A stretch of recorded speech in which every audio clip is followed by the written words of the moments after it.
तो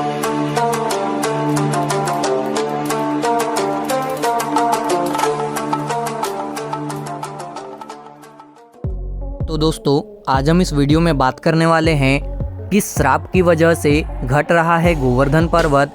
आइए जानते हैं इसके पीछे की कथा इस वीडियो के माध्यम से। दोस्तों, हिंदू पंचांग के अनुसार कार्तिक मास के शुक्ल पक्ष की प्रतिपदा को गोवर्धन पूजा का पर्व मनाया जाता है। भगवान श्री कृष्ण के लिए 56 प्रकार के भोग तैयार किए जाते हैं, परंतु बहुत कम लोग ही जानते हैं कि पुलत्स्य ऋषि द्वारा गोवर्धन पर्वत को एक श्राप मिला हुआ है, जिसके कारण वे प्रतिदिन कम होते जा रहे हैं। आइए जानते हैं इसके पीछे छिपी हुई एक कथा के बारे में। पौराणिक कथा के अनुसार प्राचीन समय में तीर्थ यात्रा करते हुए पुलत्स्य ऋषि गोवर्धन पर्वत के पास पहुँचे तो इसकी सुंदरता देखकर वे मंत्र मुग्ध हो गए। तब उन्होंने द्रोणाचल पर्वत से निवेदन किया कि आप अपने पुत्र गोवर्धन को मुझे दे दीजिए, मैं उसे काशी में स्थापित कर वहीं रहकर पूजन करूंगा। द्रोणाचल यह सुनकर दुखी हो गए, लेकिन गोवर्धन पर्वत ने ऋषि से कहा कि मैं आपके साथ चलने को तैयार हूँ, लेकिन मेरी एक शर्त है, आप मुझे जहाँ रख दोगे मैं वहीं स्थापित हो जाऊंगा।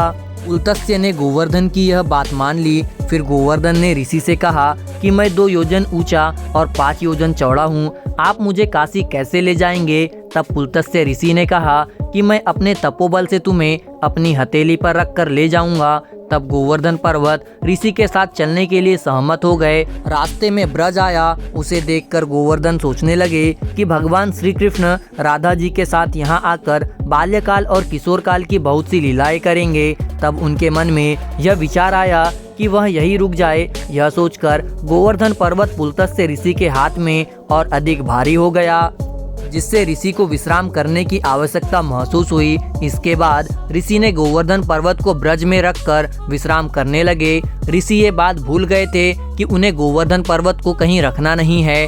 कुछ देर बाद ऋषि पर्वत को वापस उठाने लगे, लेकिन गोवर्धन ने कहा कि ऋषिवर, अब मैं यहाँ से कहीं नहीं जा सकता। मैंने आपसे पहले ही कहा था कि आप मुझे जहाँ रख देंगे मैं वहीं स्थापित हो जाऊँगा।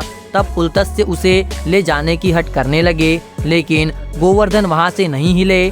तब ऋषि ने क्रोधित होकर उसे श्राप दिया कि तुमने मेरे मनोरथ को पूर्ण नहीं होने दिया, अतः आज से प्रतिदिन तिल तिल कर तुम्हारा क्षरण होता जाएगा।